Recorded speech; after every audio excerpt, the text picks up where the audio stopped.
விரைவில் மாகாண சபை தேர்தல், அமைச்சர் நலிந்த உறுதி. பாராளுமன்றத்தில் கடும் குழப்ப நிலை, ஒத்திவைக்கப்பட்ட சபை மீண்டும் ஆரம்பம்.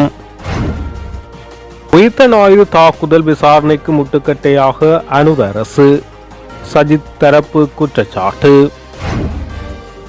மிருகத்தைப் போல வீதியில் வைத்து கொலை, மாகந்துரே மதுசின் மனைவியின் கடிதம். மக்கள் விரோத சபையாக மாறியுள்ள வவுனியா மாநகர சபை. தென்னிலங்கைக்குள் இடப்பெயர்வை சந்தித்துள்ள மஹிந்த, எல்லையில் காத்திருக்கும் மக்கள்.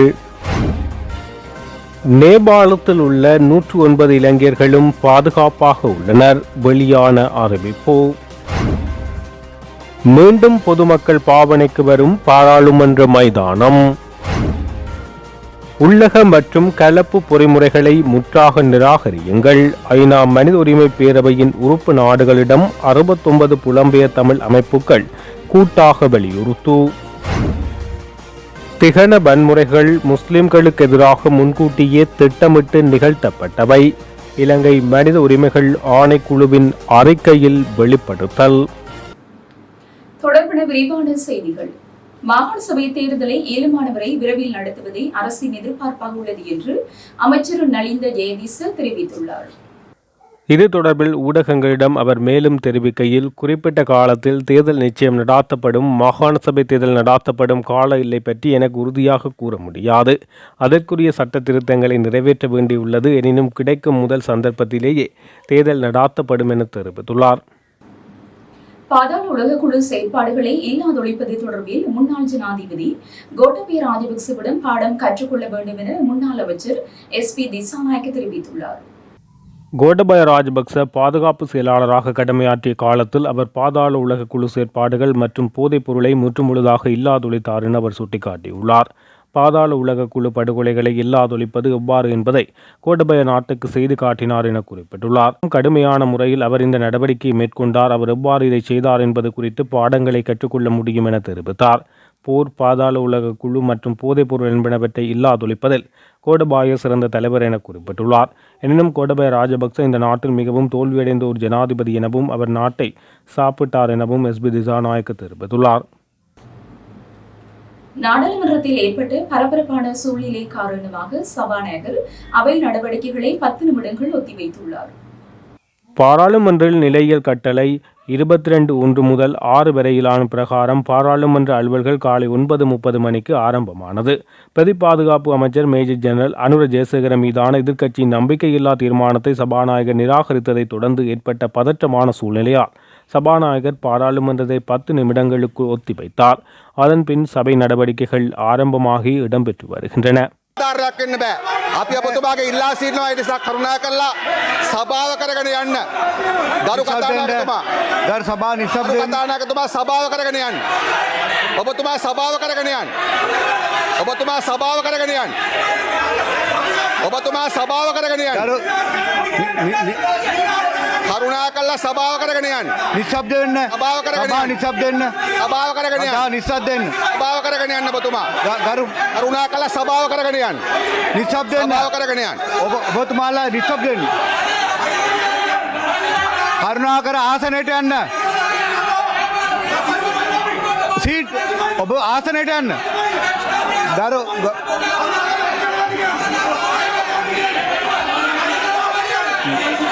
දරු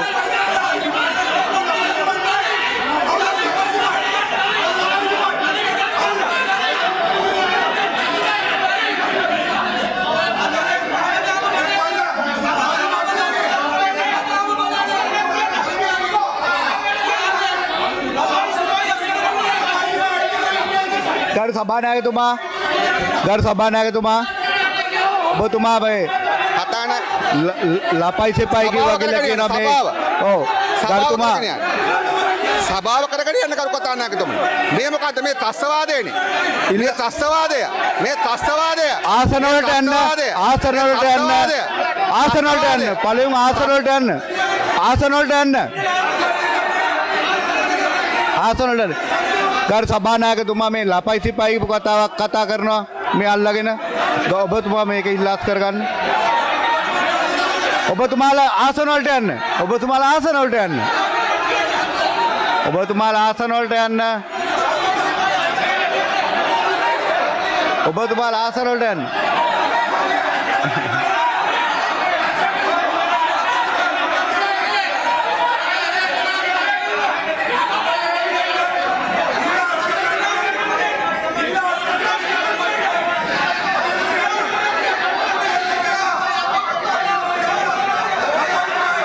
ආසනට යන්න. ආසනට යන්න.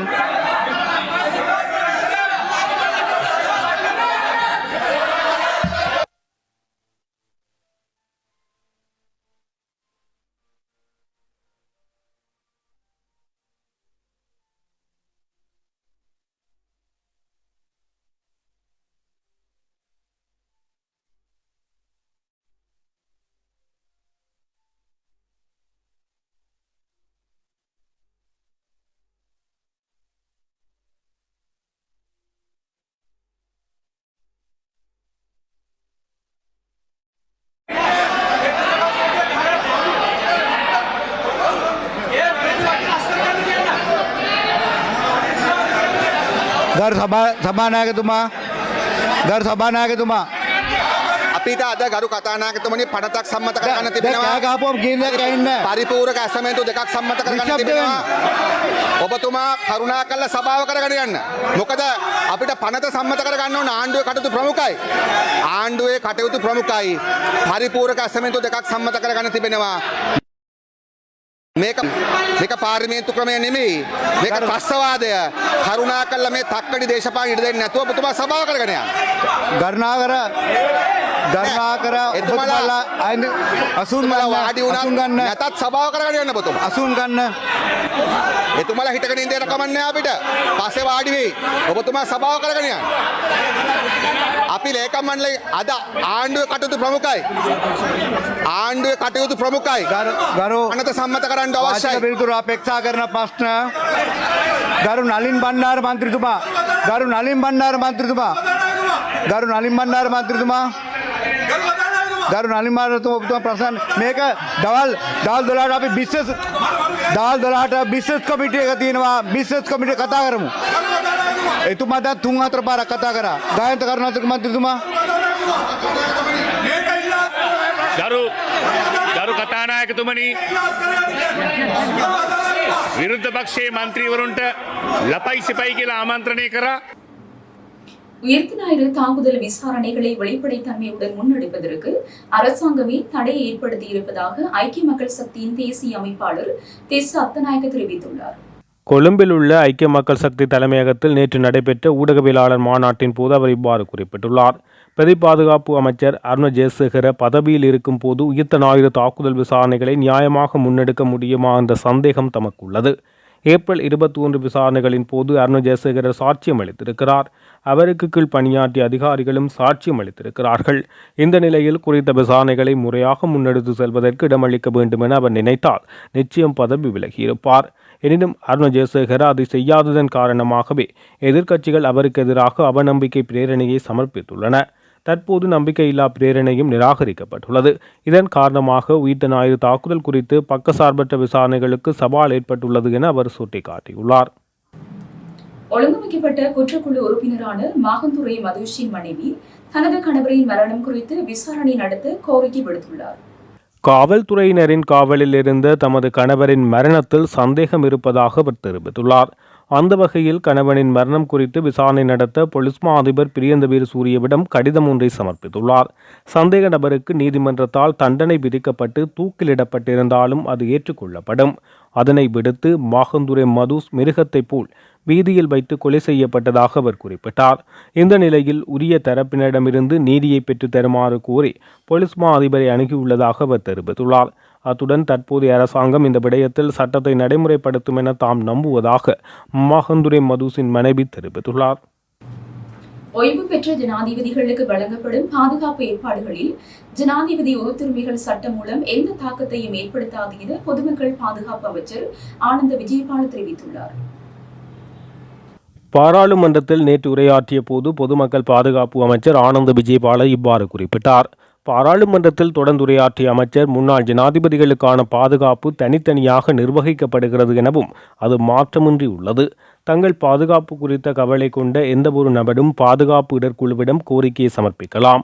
இந்த குழு மதிப்பீடு செய்து தேவையான பாதுகாப்பை வழங்குவதற்கு பொறுப்பாக உள்ளது என பொதுமக்கள் பாதுகாப்பு அமைச்சர் ஆனந்த விஜயபால தெரிவித்துள்ளார். முன்னாள் ஜனாதிபதி மஹிந்த ராஜபக்சவுக்கு 111 பணியாளர்கள் நியமிக்கப்பட்டுள்ளனர். அத்துடன் கோட்டபய ராஜபக்சவுக்கு 60க்கும் மேற்பட்ட பணியாளர்கள் வழங்கப்பட்டதாக குறிப்பிட்டுள்ளார். உரித்துரிமைகள் சட்டத்தின் கீழ் ஓய்வு பெற்ற ஜனாதிபதிகள் மற்றும் மறைந்த ஜனாதிபதிகளின் மனைவிமாருக்கான சலுகைக்காக அரசாங்கம் 2024ஆம் ஆண்டில் 98.5 மில்லியனை செலவிட்டதாக பொதுமக்கள் பாதுகாப்பு அமைச்சர் ஆனந்த விஜயபால தெரிவித்துள்ளார்.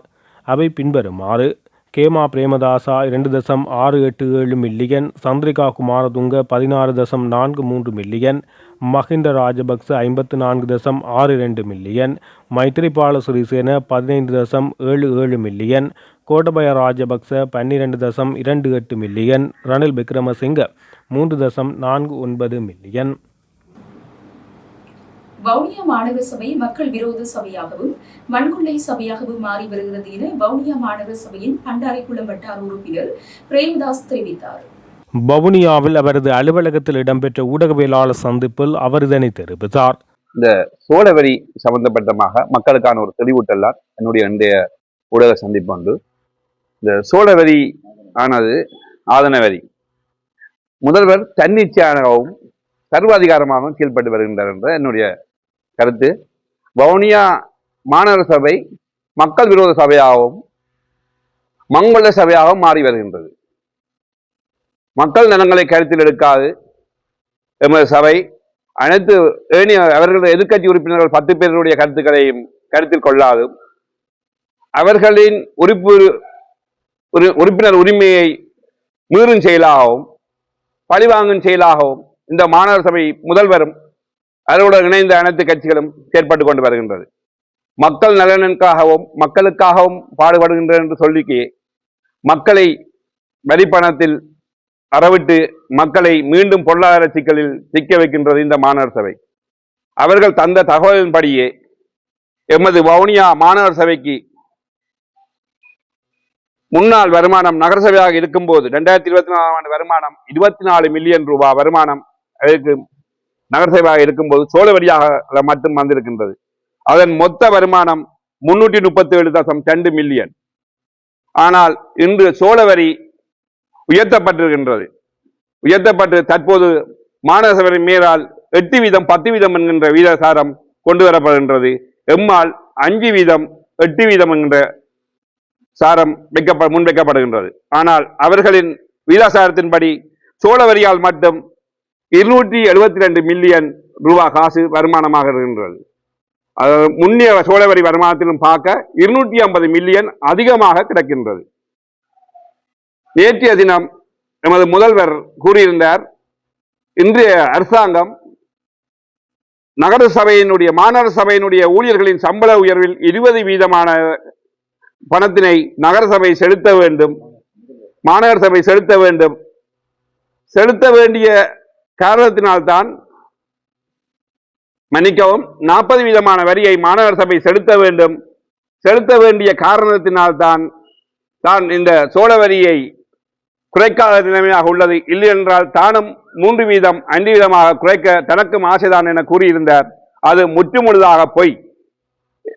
மாநகர சபை கொடுக்கின்ற சம்பளம் 100 மில்லியன் என்றால் அவர்கள் மேலதிகமாக அரசாங்கம் நிர்பந்திக்கின்றது 40 மில்லியன் ரூபாய் காசுதான் அவர்கள் சம்பளமாக செலுத்த வேண்டிய சூழ்நிலைக்கு தள்ளப்பட்டிருக்கின்றார்கள்.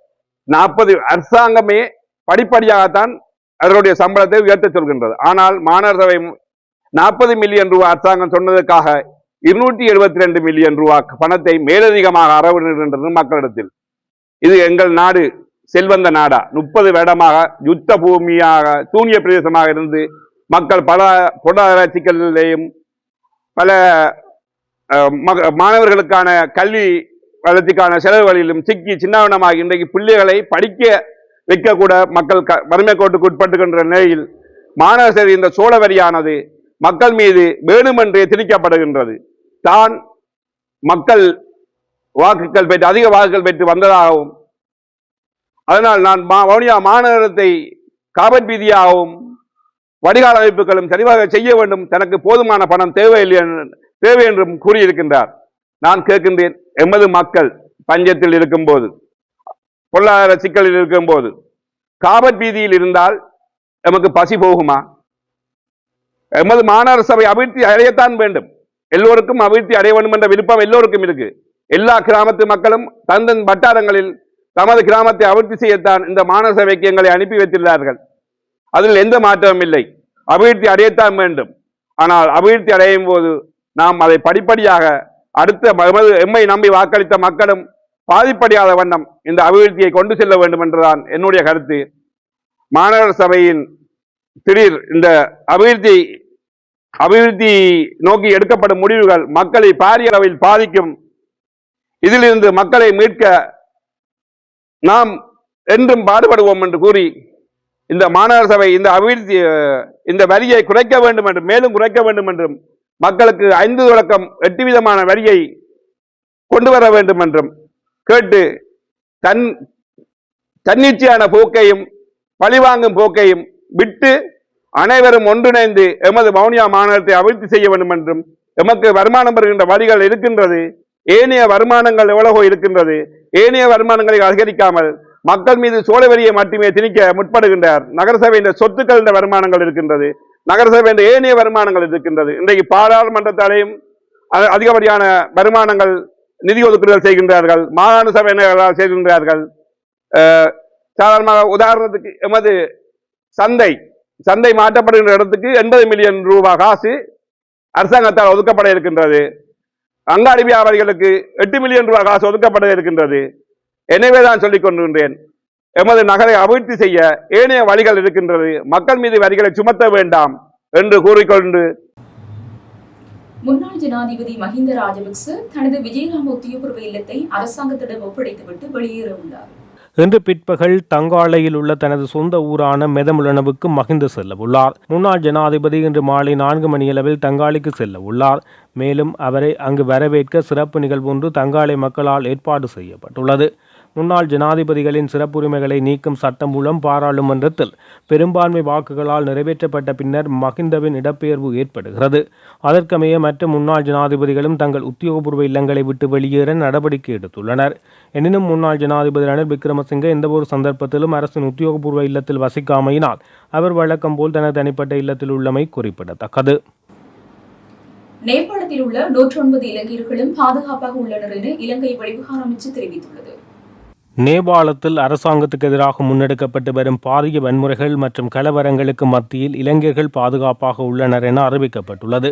காத்மண்டுவில் உள்ள இளைஞர்களின் நிலைமைகளை உன்னிப்பாக அவதானித்து அதன் அடிப்படையில் செயற்பட்டு வருவதாக அமைச்சு தெரிவித்துள்ளது. இந்தியாவிலிருந்து லும்பினி சென்றிருந்த 73 இலங்கை யாத்திரிகள் பின்னர் பாதுகாப்பாக இந்திய எல்லையை கடந்துவிட்டனர். தூதரக அதிகாரிகள் நேபாள குடிவரவுத்துறை அதிகாரிகளுடன் நேரடியாக இணைந்து நடைமுறைகளை விரைவுபடுத்தியுள்ளனர். நேபாள இராணுவம் தற்போது பாதுகாப்பை கட்டுப்பாட்டில் கொண்டு பொதுமக்கள் வீடுகளில் தங்கியிருக்க வேண்டும் என அறிவுறுத்தியுள்ளது. வெளியுறவுத்துறை நேபாளத்தில் உள்ள இளைஞர்கள் அவசியமில்லாமல் வெளியில் செல்லாமல் முன்னெச்சரிக்கையுடன் இருக்குமாறு கேட்டுக்கொண்டுள்ளது. அவசர நிலைகளில் காத்மண்டுவில் உள்ள இலங்கை தூதரக அதிகாரிகளை 9775104863 என்ற இலக்கத்துடன் தொடர்பு கொள்ள முடியும் என வெளிவிவகார அமைச்சின் பேச்சாளர் துஷார ரொட்ரிகோ தெரிவித்துள்ளார். 2018ஆம் ஆண்டு திகனவில் முஸ்லிம் சமூகத்துக்கு எதிராக அரங்கேற்றப்பட்ட வன்முறைகள் அப்பகுதியில் பதிவான உலக குழப்பத்துக்கான உள்ளூர்வாசிகளின் உடனடி துலங்கள் என்பதற்கு அப்பால் முன்கூட்டியே திட்டமிட்டு நிகழ்த்தப்பட்ட வன்முறை தாக்குதல்கள் என கடந்த வாரம் வெளியிடப்பட்ட அச்சம்பவம் தொடர்பான இலங்கை மனித உரிமைகள் ஆணைக்குழுவின் அறிக்கையில் சுட்டிக்காட்டப்பட்டுள்ளது. திகன கலவரம் என அறியப்படும் முஸ்லிம்களுக்கு எதிரான தொடர் வன்முறைகள் 2018 பிப்ரவரி 26ஆம் தேதி அம்பாறை நகரில் ஆரம்பமாகி மார்ச் 2ஆம் தேதி அளவில் கண்டி மாவட்டத்துக்கு பரவலடைந்தன. இதன்போது முஸ்லிம்களையும் அவர்களுக்கு சொந்தமான கடைகள் மற்றும் வீடுகளையும் பள்ளிவாசல்களையும் இலக்கு வைத்து தாக்குதல்கள் நடத்தப்பட்டதுடன் வன்முறைகளும் கட்டவிழ்த்து விடப்பட்டன. இந்த சம்பவம் தொடர்பாக இலங்கை மனித உரிமை ஆணைக்குழுவின் 60 பக்க விசாரணை அறிக்கை பல்வேறு தரப்பினரும் அழுத்தங்களை தொடர்ந்து நீண்ட காலத்தின் பின்னர் கடந்த 1ஆம் தேதி வெளியிடப்பட்டது. திகன வன்முறைகளின் பின்னணி, அந்த சம்பவத்துடன் தொடர்புடைய தரப்பினரிடமிருந்து திரட்டப்பட்ட வாக்குமூலங்கள், அந்த வன்முறைகளால் ஏற்பட்ட இழப்புகள் மற்றும் பாதிப்புகள், அந்த சம்பவம் தொடர்பான அவதானிப்புகள் மற்றும் அத்தகைய இன ரீதியான வன்முறைகளை தடுப்பதற்கான பரிந்துரைகள் என்பன அவ்வறிக்கையில் உள்வாங்கப்பட்டுள்ளன. அவ்வறிக்கையில் H.G. குமாரசிங்க என்னும் பெயருடைய நபரை தாக்கியதாக சந்தேகிக்கப்பட்ட நபர் சட்டத்தின் பிரகாரம் தெல்தனிய போலீசாரால் கைது செய்யப்பட்டதாகவும், இருப்பினும் அந்த நபர் கைது செய்யப்படவில்லை என குறித்தபோது ஒருங்கிணைக்கப்பட்ட குழுவினரால் பரப்பப்பட்ட போலி தகவல்களே முஸ்லிம்களுக்கு எதிரான வன்முறைகள் தீவிரமடைவதற்கு வழிகோலியதாகவும் அடிக்கோடிட்டு காட்டப்பட்டுள்ளது.